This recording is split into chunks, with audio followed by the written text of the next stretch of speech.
ఆలోచించినది.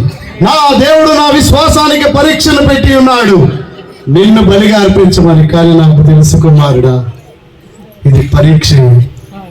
నీకు బదులుగా గొర్రె పొట్టెల్ని సిద్ధం చేశాడు నా దేవుడు యెహోవా. పెద్దగా చెప్పా, యెహోవా. చాలా వెనకాల కూర్చున్నా చెప్పాడు, యెహోవా. కుమారుడా, పొట్టేళ్ళు పడుకోబెట్టు.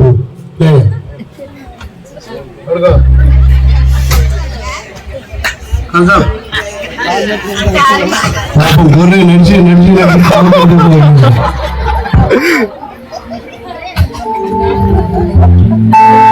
కుమారుడు చేతులు కట్టుకో, మాకు ఆనందంగా ఉండు. మొహంలో నవ్వు ఉండాలి, కదలికలు ఉండాలి. నన్ను వేసేస్తుంటే బాధ ఉండకూడదు, నువ్వు రావాల్సింది వచ్చేస్తుంది. కళ్ళు గట్టిగా మూసుకో.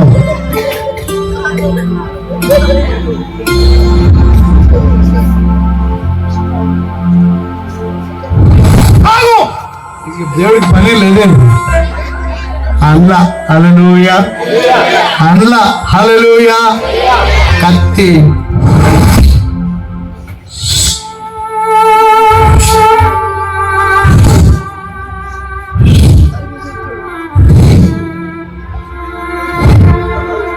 కుమారుడు కత్తి నింపి